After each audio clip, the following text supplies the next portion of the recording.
సంగారెడ్డి జిల్లా పుల్కల్ మండల్ సింగం గ్రామంలో శ్రీ కళ్యాణ సుందర వెంకటేశ్వర స్వామి దేవాలయంలో ఫిబ్రవరి తేదీ నుంచి 5వ తేదీ వరకు 39వ బ్రహ్మోత్సవాలు నిర్వహిస్తున్నామని ఆలయ అర్చకులు శ్రీనివాసాచార్యులు తెలిపారు. 2వ తేదీ ఆదివారం పుణ్యవాచనం, అంకురార్పణ, ధ్వజారోహణ, అగ్ని ప్రతిష్ట, 2వ రోజు తిరు కళ్యాణ కుక్కమార్చన, రాత్రికి రథోత్సవం, 3వ రోజు మంగళవారం చక్రవరి తిప్పోత్సవ కార్యక్రమం ఉంటాయని ఆలయ కమిటీ అర్చకులు తెలిపారు.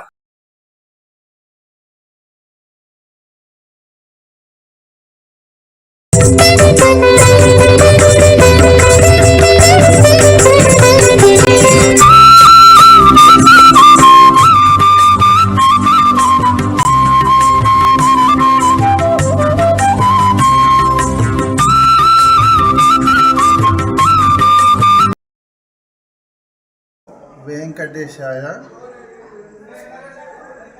ఈ దేవాలయం సుమారుగా 38 వస్తుంది ప్రతిష్టాపన అయ్యి. మనం ఆనవాయితీ ప్రకారము మన తెలంగాణ రాష్ట్రంలో కాకుండా వేరే రాష్ట్రంలో కూడా ప్రతి డ్యామ్ దగ్గర, ప్రతి ప్రాజెక్టు వద్ద కూడా ఏదో ఒక ఆలయం నిర్మించుకుంటారు. మన దగ్గర కూడా వెంకటేశ్వర దేవాలయం నిర్మిస్తామని సంకల్పించుకొని తిరుపతి దేవస్థానం వారిని సంప్రదించగా వారు విగ్రహాలను బహుకరించినారు. చూడండి విగ్రహం ఎంత బాగుందో. ఇది సుందర కళ్యాణ వెంకటేశ్వర దేవాలయం, సుందరంగా ఉన్నాడు భగవంతుడైనా. అందుకే ఈ నామకరణం చేసి తిరుపతి వాళ్ళు మనకి విగ్రహాన్ని బహుకరించినారు. అప్పటి నుండి కూడా ఈ దేవాలయం నిరాఘాటంగా సాగుతున్నది.